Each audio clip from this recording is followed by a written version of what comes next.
If how to worked, we would already have everything great. If how to worked, we would all already have six-pack abs, have a great relationship, be having great sex all of the time. If how to worked, we would be walking around and be totally, completely happy because we would all have this checklist for how to do life.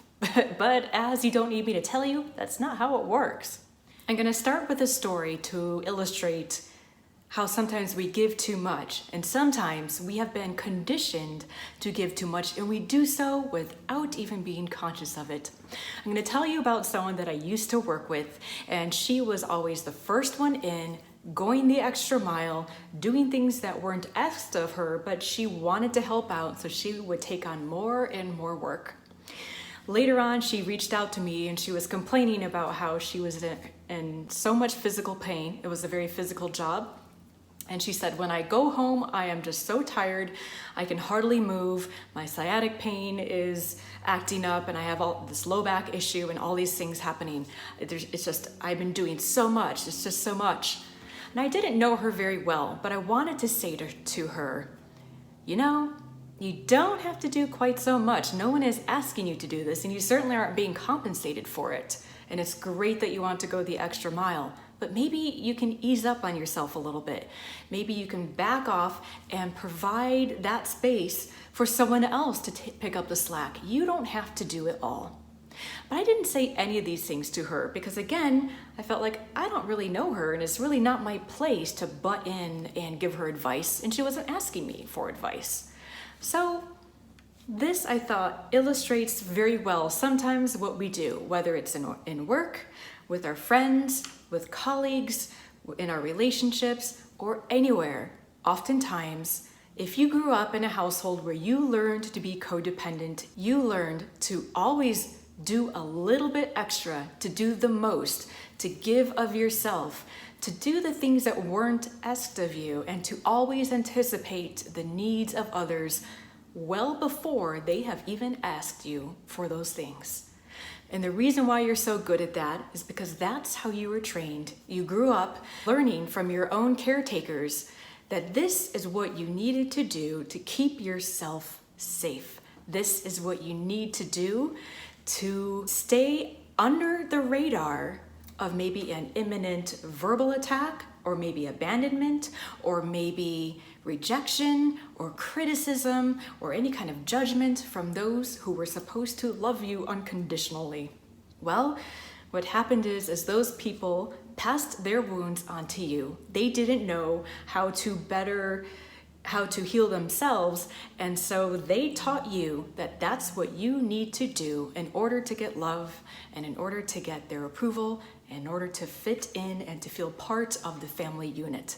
So, like my friend, my coworker that I mentioned earlier, it is up to us to say this is something we have control over, that we may have learned to give pathologically, and maybe if you are someone who's very sensitive, if you are an empath, you love to give, you love to be of assistance, and you love to help others.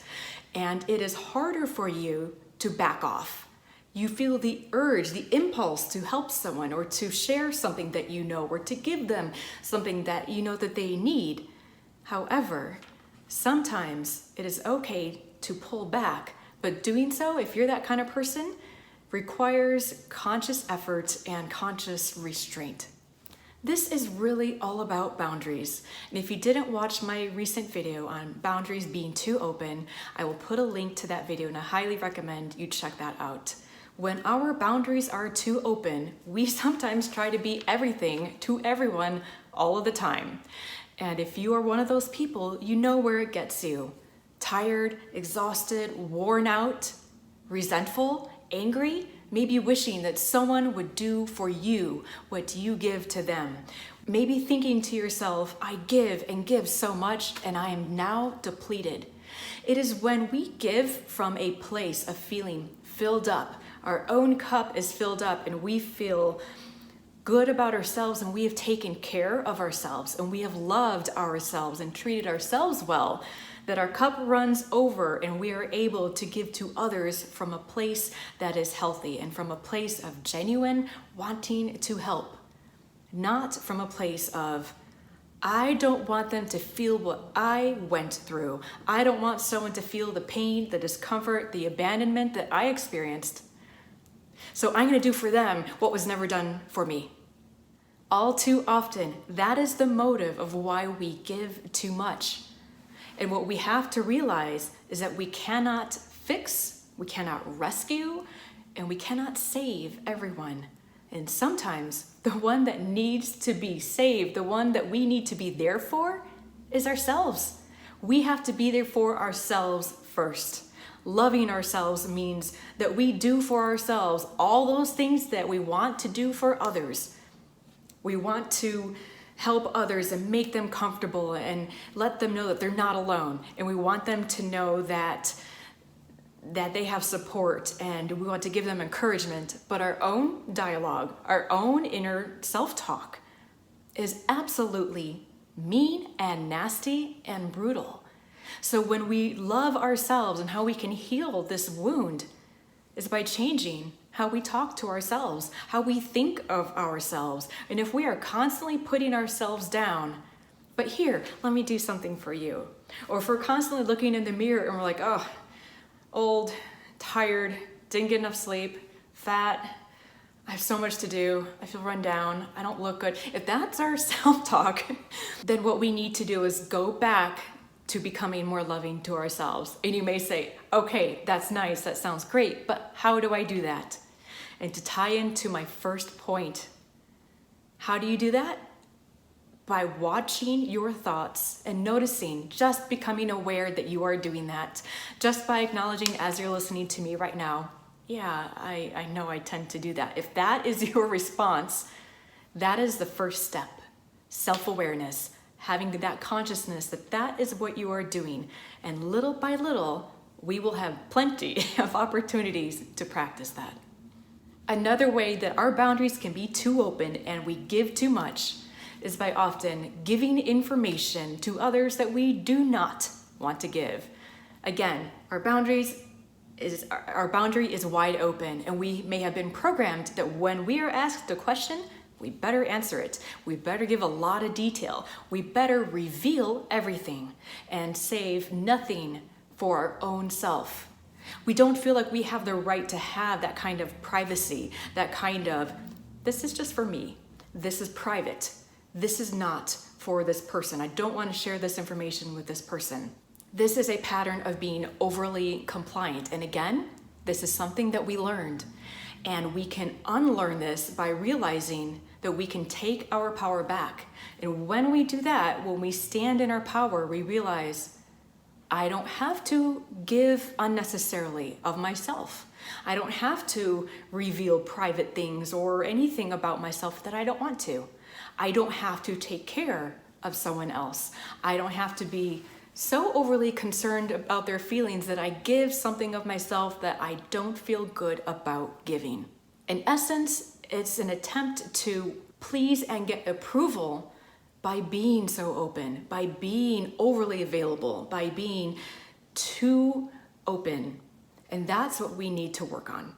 In conclusion, we know when we have given too much because we usually walk away feeling angry and resentful.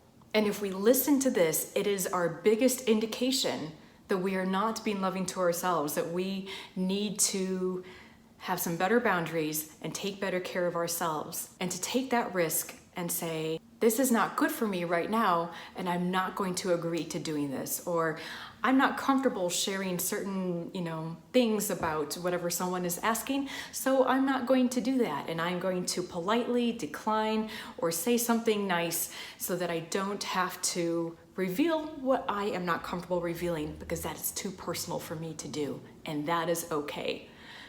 Bottom line, we need to feel good about ourselves. We need to feel solid in our sense of self. And when we have these good boundaries within ourselves and we have the awareness that this is where I tend to falter, that this is something I know I struggle with, and we accept that about ourselves without judgment, that is when we can begin to heal. And we will always have people come in pushing our buttons or trying to push our boundaries, and life will always give us an opportunity to practice. This is a very, very deep issue, and it comes from a very deep and a very painful wound, but we can heal it. This is something that we can work on, and we can make progress. And the more you do it, the more you practice it, the easier it becomes. So I hope that gives you some hope, and I hope that gives you a greater understanding. If you have questions or comments, leave it for me below the video. And as always, thank you so much for watching. Thank you for doing this work on yourself. That's it for today, and I'll talk to you soon.